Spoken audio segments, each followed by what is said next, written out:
Cut din updates na may kinilig pa nga nang makita ang cut din dyan sa black screening ng Alden Artis Quezon City. Yan na yung pang reaction. Ayan na sila Alden at Catherine dyan sa SM Light Mall. Ayan pa black screening ng Alden Artis Quezon City UC.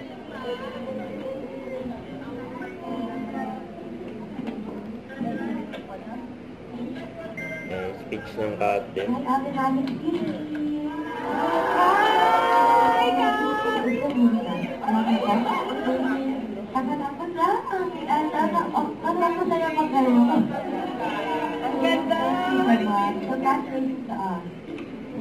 Sobrang blessed natin. Grabe yung tanggap ng tao sa movie. But syempre, thank you, of course, sa lahat ng fan groups, especially Campus ni Alden. Iniibutan namin yun and kanina yun sa akin na nagtulong-tulong para maging successful sa Mulong Love again. We are so blessed right now and siguro yung magiging na lang namin. We created the movie na sana magtuloy-tuloy, especially this season and din sa Baguio. Thank you for making time and yan, ito na po si Sister. What's up, UC? Thank you for this black screening. As usual naman, maraming salamat sa lagi mong support sa mga projects natin. And of course, thank you for the support na binibigay nyo rin kay Kat for this film.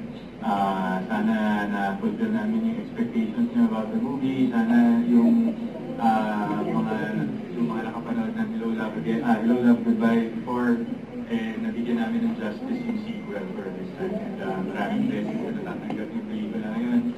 We want you to feel that we're part of it. And because of you guys, and syempre sa lahat yung mga manonood na pelikula, tuloy-tuloy yung mga achievements na nakukuha ng movie. So maraming salamat at sana nag-enjoy kayo. Thank you.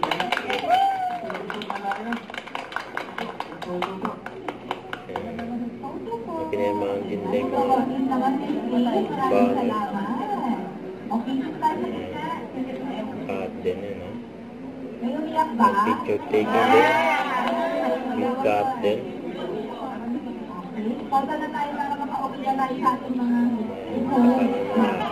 Alden Artis QC. Ayan, paalis na ang cut din.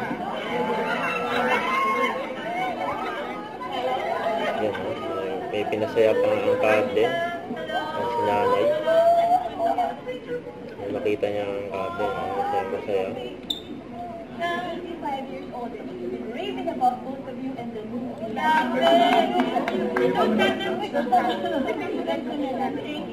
May napasaya ang cut din. Hindi siya lumalabas. Thank you so much. Umarang na.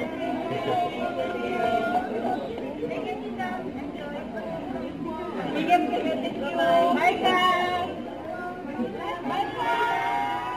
Bye-bye. Maraming pang black screen na abangan sa cut.